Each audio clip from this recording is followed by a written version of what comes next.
Hello everyone, welcome back to Royalty Soaps. Today we are going to be making my wildflower honey soap. Now we've made this a couple of times on YouTube already, but you guys keep requesting that I make it, and honestly, making a soap with honey actually in the soap is one of my favorite things to do. It's one of my favorite additives because it's easy and it actually has some, superpower that it adds to the soap. And we'll talk about what that is. What is the power of marketing with honey and what is it actually doing in a bar soap? We'll talk about that later, but that's what we're going to be doing today. I hope you enjoy this fall background because let me tell you, I didn't even know that I would enjoy decorating seasonally, but my son Will was like, Mama, we have some stuff out. Let's put stuff in the house. And he started bringing me acorns and he started bringing me leaves, and I'm like, wait, I'm actually feeling kind of festive, and it just kept growing into the living room, the kitchen, etc. So hope you enjoy, and without further ado, let's make some soap.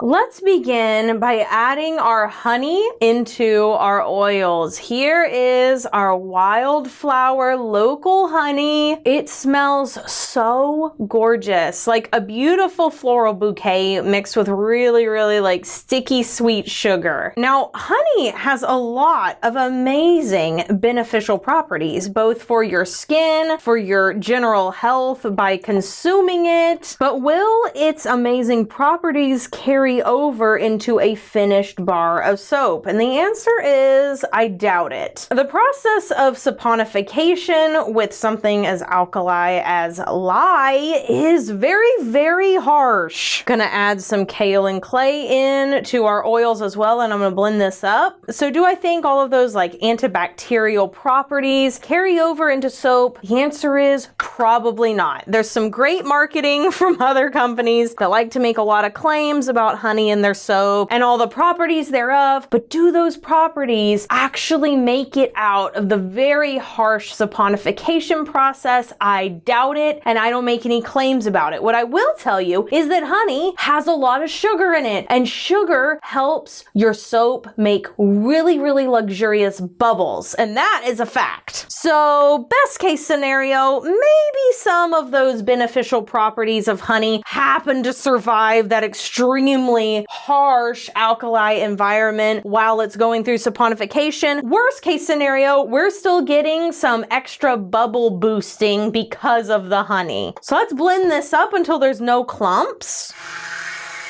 Perfect. So what is this oil blend I have going on here? If you're new around here, it's a blend of olive oil, organic and sustainably harvested palm oil, sweet almond oil, castor oil, and coconut oil. You can actually purchase my oil blend from Makesy.com. It's the same amazing recipe I've been using for many years. In September, Royalty Soaps turned 13 years old, which means I've been making soap for 14 years, and this recipe is a product of all of that soap making.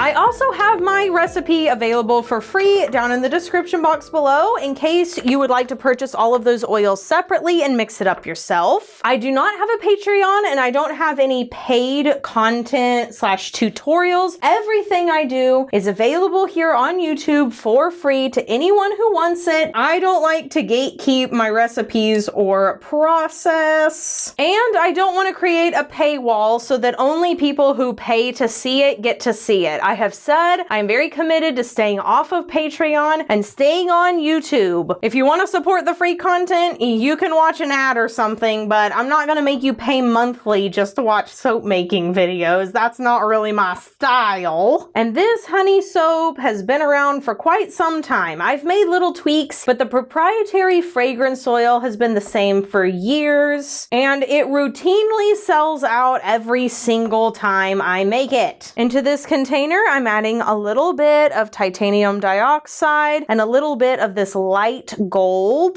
And then in this container, I am adding my darker gold. Gonna scrapey out those little tiny containies. And then I'm gonna make sure all the color is incorporated before I add my fragrance oil.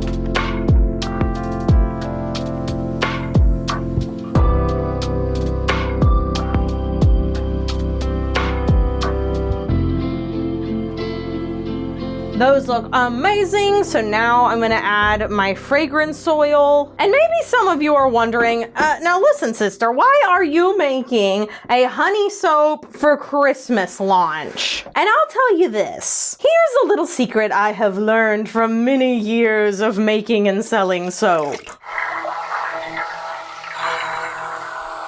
When you make a soap called Mrs. Claus's Cookies or anything about Santa extremely specific to any winter holiday, and your customer buys this product, they may be able to use it for themselves during the holiday season, but it makes your products incredibly hard to gift and purchase for gifting. Why? I'll tell you why.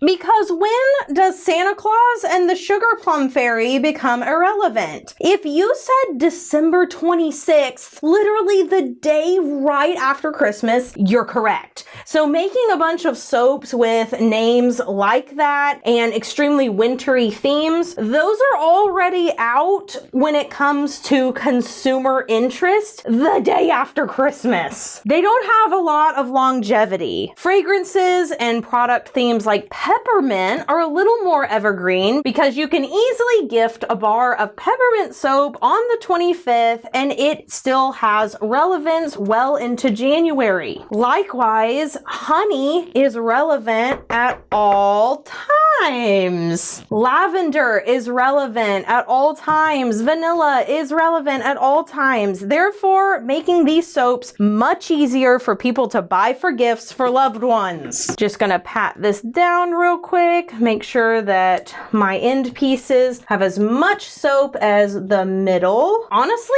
even my frankincense and myrrh has more longevity than my Sugar Plum Fairy because that's just an essential oil blend. And there's plenty of people that want to read that label all year round. So if you want my unsolicited soap making advice to beginner, intermediate, or even advanced soap makers who are prepping for their holiday season right now, don't make too many things that are very, very, very specific to actual Christmas time because you may find that they don't sell nearly as well as something evergreen like a lavender. Now, for those of y'all who really don't like the look of bubble wrap or honeycomb, this is your warning to go ahead and click out of this video because I am about to put it on top of the soap and you will see it throughout the rest of this video. Go find a different one to watch, but you've been warned. So for the top of this soap, we're gonna lay our bubble wrap ever so gently, lining it up as best we can and then pressing it into the top of our soap with quite a bit of force. You don't want to press too lightly or else it won't leave a good indentation. If you press too hard, it'll start seeping out of the edge, but honestly, I find that most of the problem is not pressing hard enough. That's where most people struggle. Make sure you get those edges too, and that is it. I'm gonna put my wildflower honey soap to rest, and we'll be back in 18 to 24 hours to unmold her. Take a look at the inside, peel this top off. It'll be some very crinkly ASMR, and see the finished bars after this quick commercial break.